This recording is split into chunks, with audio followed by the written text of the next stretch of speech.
అధిపతులారా మీరు నీతి ననుసరించి మాటలాడుదురన్నది నిజమా? నరులారా మీరు న్యాయమును బట్టి తీర్పు తీర్చుదురా? లేదే, మీరు హృదయపూర్వకముగా చెడుతనము జరిగించుచున్నారు. దేశమందు మీ చేతి బలాత్కారము తూచి చెల్లించుచున్నారు. తల్లి కడుపున పుట్టినది మొదలుకొని భక్తిహీనులు విపరీత బుద్ధి కలిగియుందురు. పుట్టిన తోడనే అబద్ధములాడుచు తప్పిపోవుదురు. వారి విషము నాగుపాము విషము వంటిది. మాంత్రికులు ఎంత నేర్పుగా మంత్రించినను వారి స్వరము తనకు వినబడకుండునట్లు చెవి మూసికొను నట్టి చెవిటి పాము వలె వారున్నారు.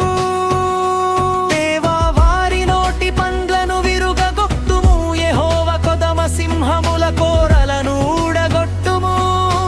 వారు నీళ్ల వలె వారు గతించిపోవుదురు. అతడు తన బాణములను సంధింపగా వితునాతున కలైపోవును. వారు కరగిపోయిన నత్తవలెనుందురు. సూర్యుని చూడని గర్భస్రావము వలెనుందురు. నీ కుండలకు ముళ్ళ కంపల సెగ తగలకమునుపే అది పచ్చిదైనను ఉడికినదైనను ఆయన దాని నెగరగొట్టుచున్నాడు. ప్రతిదండన కలుగగా నీతిమంతులు చూచి సంతోషించుదురు.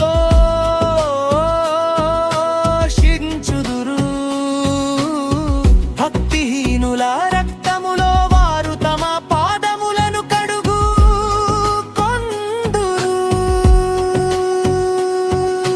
కావున నిశ్చయముగా నీతిమంతులకు ఫలము కలుగుననియు నిశ్చయముగా న్యాయము తీర్చు దేవుడు లోకములోనున్నాడనియు మనుష్యులు ఒప్పుకొందురు.